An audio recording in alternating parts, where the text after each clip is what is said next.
اللہ वबरकातुहू। Professor Kashif Rao आपकी खिदमत में हाजिर है। सबसे पहली बात तो ये है कि आज का जो मेरा सवाल है बोर्ड में सवाल नंबर 4 है, जिसके ऊपर मैं बात करूंगा। सवाल नंबर 4 जो है वो सबक का खुलासा हुआ करता है, फर्स्ट ईयर हो या सेकंड ईयर हो। लेकिन यह एक बात याद रखिएगा, खुलासा लिखने के लिए बोर्ड की हदायत जो होती है वो जरूर होती हैं कि जब हम पेपर चेक करते हैं तो हमें क्या है चंद हदायत हैं जिनका ख्याल रखना पड़ता है। वही हदायत जो बोर्ड में पेपर चेक करने के लिए होती हैं वो मैं आपके सामने गोशवार करूंगा। सबसे पहली बात है सवाल नंबर 4, खुलासा लिखने के लिए बोर्ड की हदायत मतरजा ज़ेल है। पहली हदायत जो है जो वाहिद जिसका बिल्कुल और इंतहाई ख्याल रखना है वो ये है कि सबक का एक तिहाई लिखें, यानी खुलासा आपका एक तिहाई हो। अच्छा, इसका जिक्र आपकी टेक्स्ट बुक सफ़ा नंबर 3439 पर यहाँ पे कुछ सबक हैं, उनके उनमें क्या है सवाल नंबर 4 में किया गया है कि एक तिहाई लिखना है। उसके बाद आपकी अगली हदायत है अहम निकात को तरतीब लिखें। ये बात याद रखिएगा कि आप जब आपका जब सबक की तरतीब में लिखा गया है तो फिर आप खुलासे को भी तरतीब में ही लिखेंगे। हर एक चीज़ की एक कोई ख़ास तरतीब होती है, उस तरतीब को आप कभी भी तोड़ेंगे तो अच्छा तासर पेश नहीं होगा। उसके बाद बेटा क्या अगली तीसरी हदायत जो है अपने या आसान अल्फाज में लिखें। ये भी बात हकीकत पर मबनी है कि आप जब अपने या आसान अल्फाज में सबक के खुलासे को नहीं लिखेंगे वो पहली बात तो आपसे 1/3 नहीं होगा।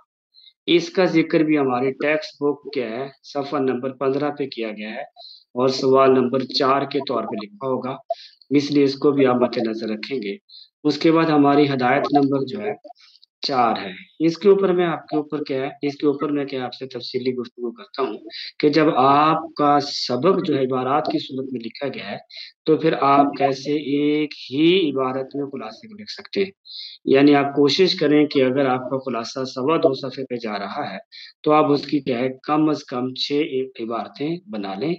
उसके बाद सवाल नंबर बेटा क्या है इसी 4 का आखिरी जो हमारा क्या है सब के हदायत हैं वो दलाइल से गुरेज़ करें। पहली बात तो ये है कि आप बच्चों को दलाइल का इल्म नहीं होता कि दलाइल क्या चीज़ है, लेकिन ये हम आपके ज़हन में तशरीहाती पॉइंट क्या है बिल्कुल आसान करके क्या है डाल देते हैं ताकि आप तशरीह आसानी से कर सकें।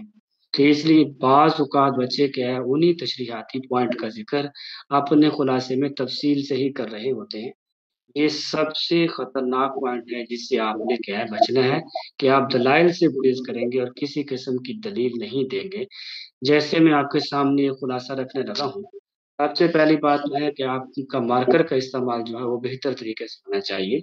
आपका बिल्कुल दरमियान में सवाल नंबर 4 लिखा जाए और फिर उसी के नीचे मीज़ान में यानी दोनों तरफ बराबर जगह छोड़ी हो, तो उसमें सबक का उन्वान लिखना है, उन्वान नहीं लिखना बल्कि सिर्फ़ आपने लिखना है फ़र्ज़ किया अकबरी की हमाकतें खुलासा था उसको दरमियान में लिख देना है। फिर मार्कर से आपने दाएँ जानिब क्या है बिल्कुल मुसन्निफ़ का नाम लिखना है और उसके बाद फिर दरमियान में क्या है खुलासा लिख देना है। अब आपने मार्कर बंद कर देना है, मार्कर बंद करने के बाद आपने पेन खोलना है। सबसे पहले क्या है मुसन्निफ़ के नाम के सामने आपने मुसन्निफ़ का नाम पेन से लिखना है। उसके बाद अपना कलम आप ले आएँगे खुलासे के पहले पॉइंट पर। यहाँ पे एक बात याद रखिएगा कि खुलासा जो लिखना है उसमें आप कोशिश करें कि ज़्यादा नहीं बहुत कम-कम क्या है अपना मार्कर इस्तेमाल कर दें, यानी अहम जो नुक्ते हैं उनमें एक-एक लफ्ज़ को क्या है आप बिल्कुल ख़ास तरतीब के साथ क्या है वाज़ेह कर दें। इससे क्या है आपके खुलासे की पेशकश इंतहाई बेहतर हो जाएगी, जिससे आपको क्या है अच्छे नंबर नंबर मिलने की तवक्को होगी और आपको बेहतर नंबर मिल जाएँगे। अस्सलामु अलैकुम व रहमतुल्लाह।